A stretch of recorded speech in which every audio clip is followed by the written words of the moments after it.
Assalamualaikum warahmatullahi wabarakatuh. Halo semuanya, perkenalkan kami dari kelompok 4 Langkah Dagang. Pada kesempatan kali ini, kami akan mempresentasikan mengenai hasil proyek kami selama 1 semester. Sebelum itu, perkenalkan tim kami, yaitu saya sendiri, Gadis Arindi, Dian Purnama, Namira Zahra, Azra Helga, dan Brega Satria.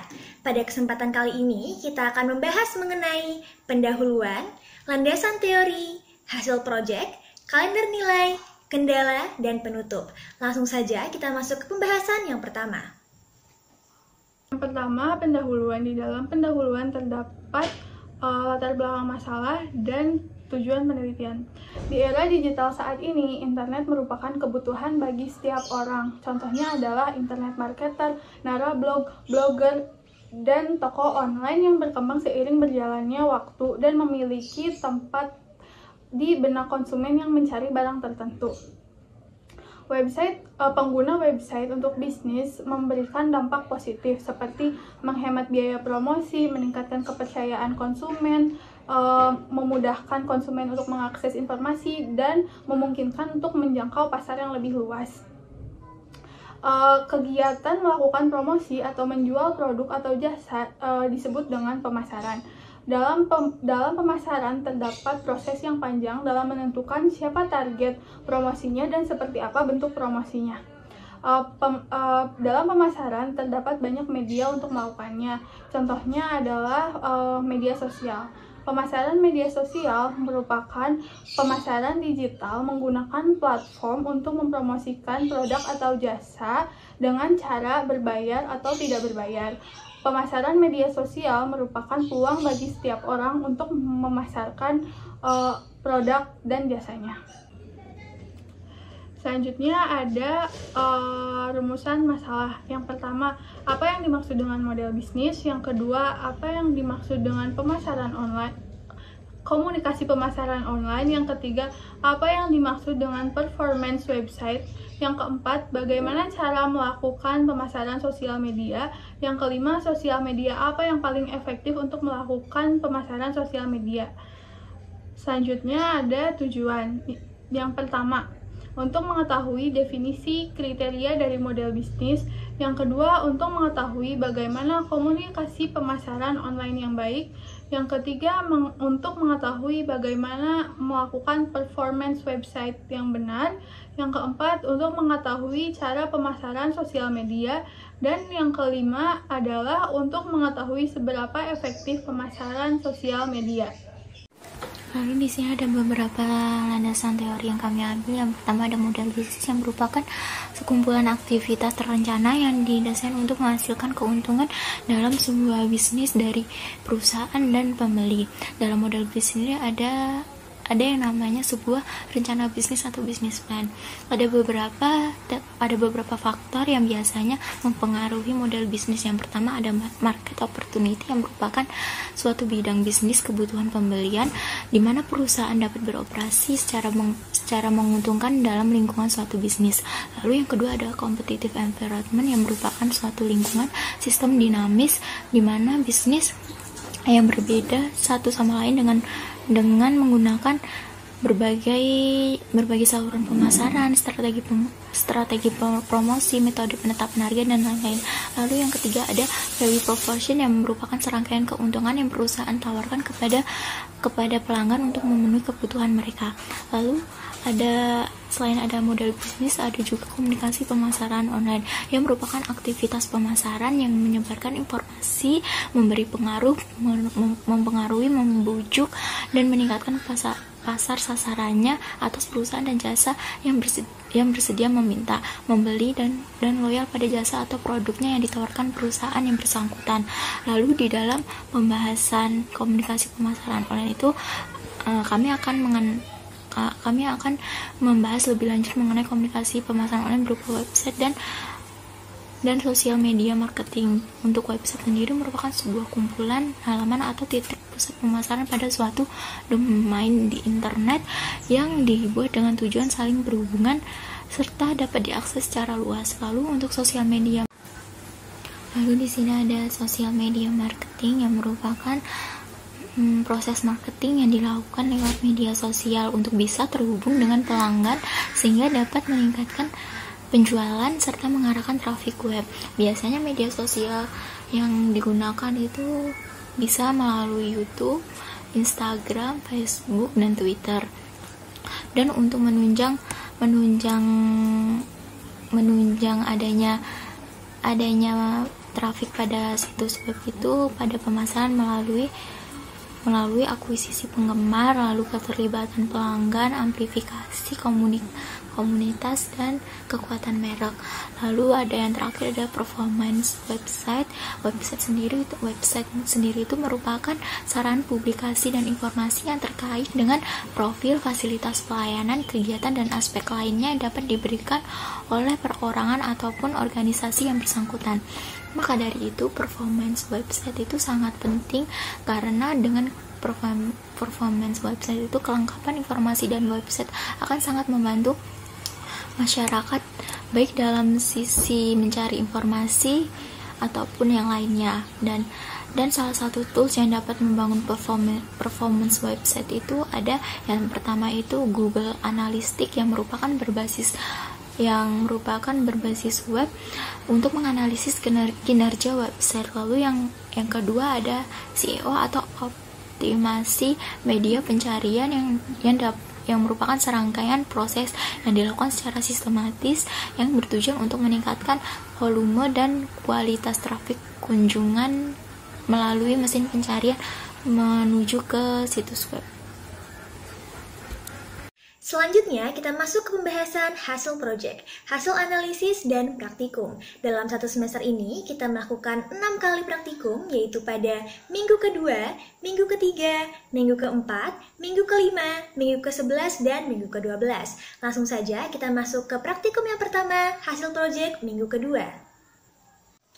Pada praktikum minggu kedua, kami berfokus pada pengembangan model bisnis. Langkah pertama yang kita lakukan adalah menentukan kata kunci. Kata kunci yang telah kita tentukan bersama yaitu marketplace. Langkah selanjutnya yang kita lakukan adalah riset kata kunci. Riset kata kunci bertujuan untuk mengetahui seberapa sering kata kunci tersebut keluar pada pencarian Google.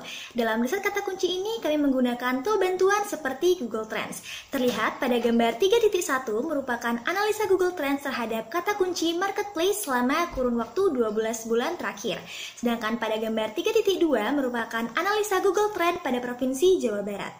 Langkah selanjutnya adalah menentukan market size. Dalam menentukan market size, kami menggunakan bantuan Google Keyword Planner.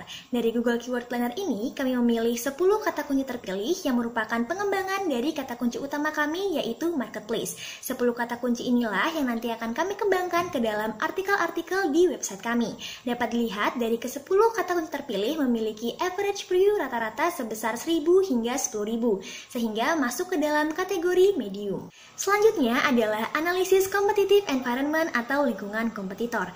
Analisis ini dapat dilakukan dengan cara memasukkan kata kunci ke dalam Google Search Engine.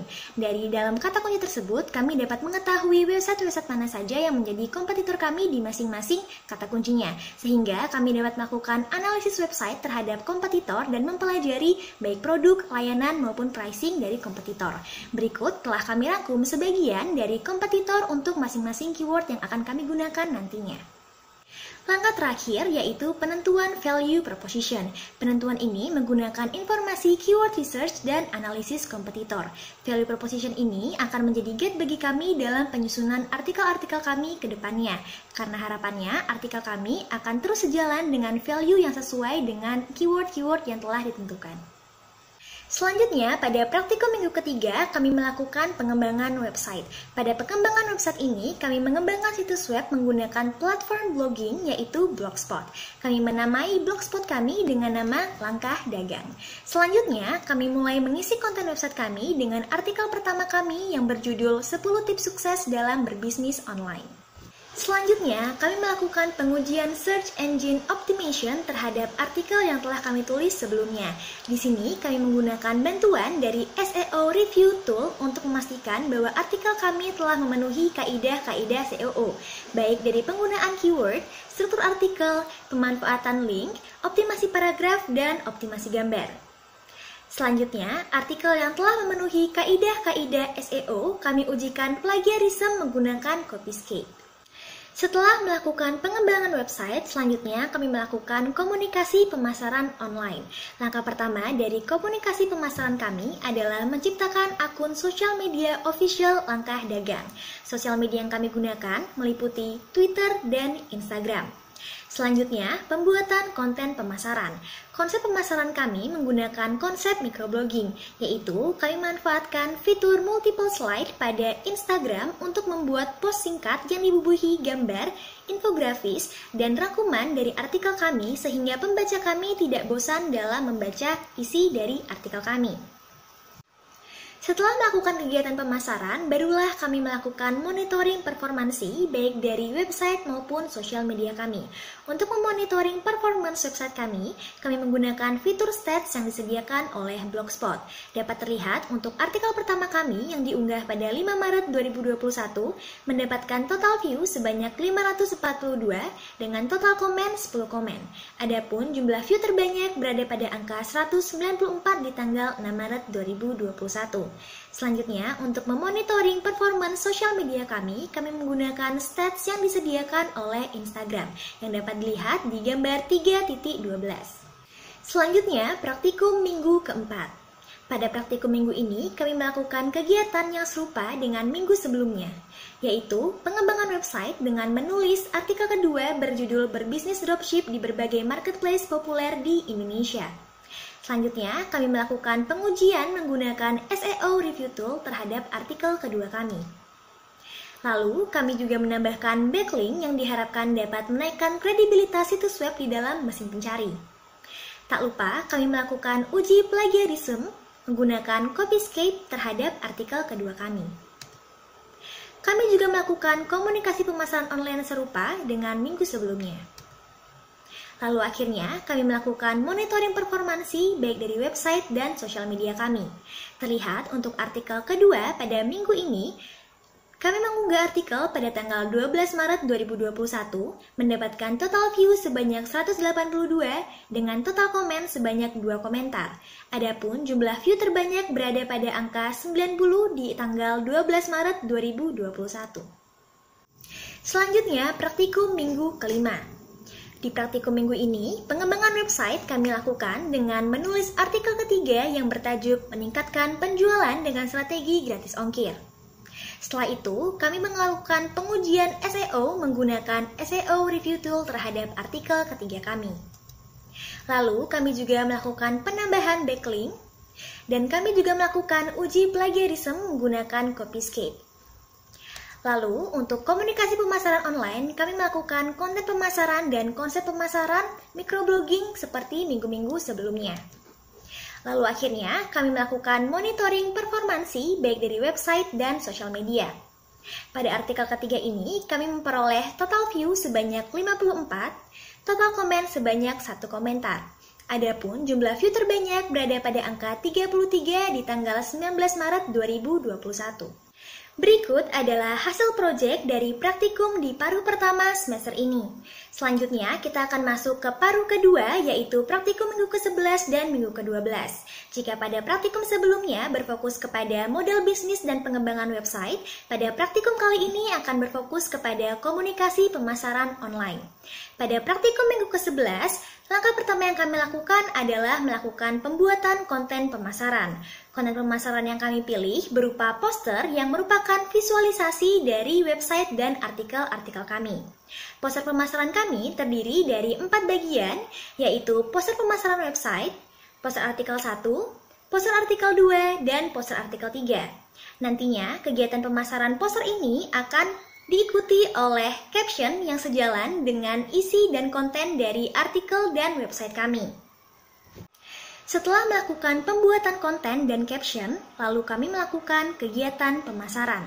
Pada kegiatan pemasaran, kami melakukan mass approach dan personal approach. Dapat dilihat, kami melakukan pemasaran baik menggunakan Line, WhatsApp, WhatsApp Story, Instagram, Twitter, dan Facebook. Berikut adalah bukti dari kegiatan pemasaran kami selama minggu ke-11.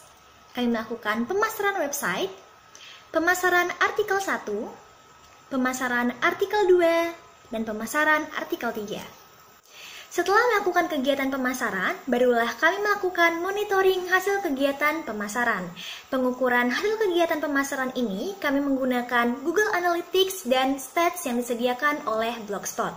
Terlampir hasil pemasaran dari website, artikel 1, artikel 2, dan artikel 3. Akumulasi total pada minggu ke-11 ini kami meraih 288 total view, 50 user, 47 new user, dengan average time 34 detik. Selanjutnya adalah praktikum minggu ke-12. Pada praktikum minggu ini, kami sedikit melakukan perombakan pada strategi pemasaran kami, di mana pada minggu ini kami menerapkan strategi pemasaran terjadwal di mana masing-masing anggota telah ditetapkan jadwal untuk melakukan promosi artikel yang berbeda antar satu sama lain di setiap harinya. Tujuannya agar pertumbuhan grafik viewers pada website kami lebih seimbang di setiap periodenya. Adapun ketentuan tambahan yang diberikan adalah kegiatan pemasaran dilakukan di minimal 2 platform yang berbeda. Berikut adalah jadwal promosi dari anggota kami pada minggu ke-12. Setelah melakukan penjadwalan, berikutnya kami melakukan kegiatan pemasaran di berbagai platform yang ada. Berikut terlampir bukti pemasaran dari website, artikel 1, artikel 2, dan artikel 3 yang kami lakukan di minggu ke-12.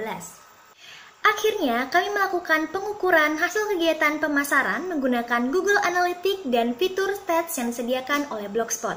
Terlampir hasil pemasaran dari website, artikel 1, artikel 2, dan artikel 3.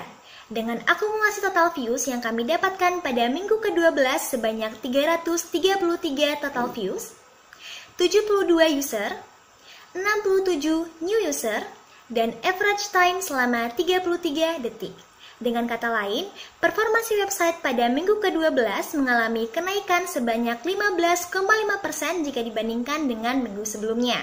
Hal ini mengindikasi kegiatan pemasaran yang kami lakukan telah berjalan dengan baik. Sekian pemaparan hasil proyek selama 1 semester. Selanjutnya akan dilanjutkan pemaparan penilaian yang akan dilakukan oleh rekan saya. Selanjutnya kita masuk ke kalender penilaian. Untuk minggu ketiga, dari hasil penilaian 9 kelompok lain di kelas gabungan F, langkah dagang mendapat rata-rata nilai sebesar 88,755, dengan rata-rata nilai terbesar diberikan oleh kelompok 10, yaitu 89,8. Pada minggu ketiga ini, langkah dagang mendapatkan total view sebanyak 1.296, dengan durasi 8 hari dan average page view selama 36 detik dengan jumlah followers sebanyak 35 akun dan jumlah konten sebanyak 10 slide. Kalender penilaian minggu keempat, dari hasil penilaian 9 kelompok di kelas gabungan F, maka dagang mendapatkan rata-rata nilai sebesar 88,955 dengan rata-rata nilai terbesar diberikan oleh kelompok 2 yaitu 88,8. Pada minggu keempat ini, langkah dagang mendapatkan total view sebesar 1.350 dengan durasi 8 hari dan average page view selama 1 menit 12 detik dengan jumlah followers sebanyak 40 akun dan jumlah konten sebanyak 15 like. Dari hasil penilaian 9 kelompok lain di kelas gabungan F mengenai praktikum minggu kelima, langkah dagang mendapatkan rata-rata nilai sebesar 88,82 dengan rata-rata nilai terbesar diberikan oleh kelompok 1 yaitu 88,8. Pada minggu kelima ini, langkah dagang mendapatkan total view sebanyak 1.820 dengan durasi 8 hari dan average page view selama 1 menit 24 detik dengan jumlah follower sebanyak 40 akun dan jumlah konten sebanyak 15 like. Pada praktikum setelah UTS, kami melakukan pemasaran untuk website dan artikel yang telah kami buat. Kami berkesempatan untuk melakukan promosi selama 2 minggu. Dan berikut adalah penilaian dari kelompok lain. Untuk pada minggu ke-11, kami mendapat nilai dengan rata-rata 86.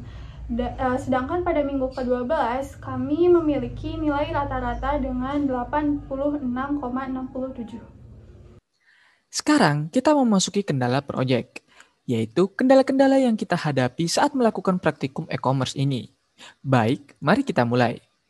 Jadi, sebelum UTS, kita mendapatkan beberapa kendala, yaitu limitasi dari blogspot itu sendiri. Pertama adalah minim kustomisasi.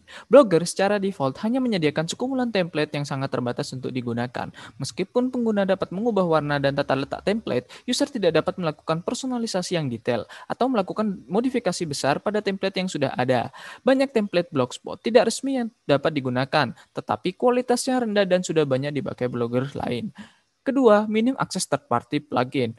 Blogspot tidak memiliki fitur native third-party plugin. Hal ini membuat setiap fitur harus diimplementasikan dengan menulis code di HTML template.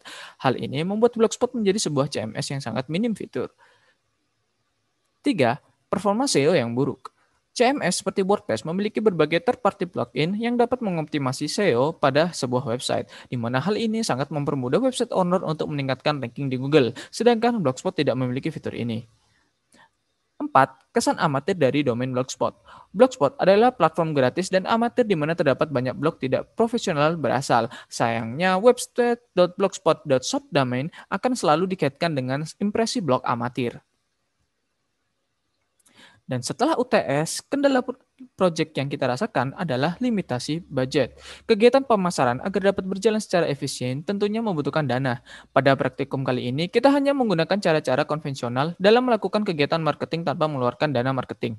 Pada lapangan melakukan marketing, dengan menggunakan layanan advertisement berbayar yang disediakan berbagai platform sosial media sangatlah penting untuk menaikkan awareness terhadap brand website, sehingga traffic yang masuk juga merupakan traffic yang berkualitas dan masif. Selanjutnya kita masuk ke kesimpulan dasaran. Mengembangkan sebuah website bukanlah hal mudah. Selain penulisan artikel yang harus sesuai dengan kaidah SEO, ada faktor lain yang tak kalah penting agar website kita didatangi pengunjung, yaitu kegiatan promosi. Dengan melakukan cross-platform promotion, kita tidak hanya akan menggait satu komunitas, tapi beragam komunitas yang merasa bahwa artikel kita relevan. Banyak fitur dari media sosial yang dapat membantu kita mempromosikan artikel secara gratis, seperti Line Story, Instagram Story, WhatsApp Story, Facebook Story, dan Twitter Feeds. Kunci agar iklan artikel kita tidak di-skip banyak orang adalah dengan membuat desain yang menarik dan membuat snippet dari artikel keseluruhan. Dalam kegiatan mempromosikan artikel, Langkah Dagang mendapatkan nilai rata-rata sebesar 86,04 untuk minggu 11 dan 86,86 untuk minggu 12 dari penilaian kelompok dan mendapatkan pujian atas artikel serta desain promosi.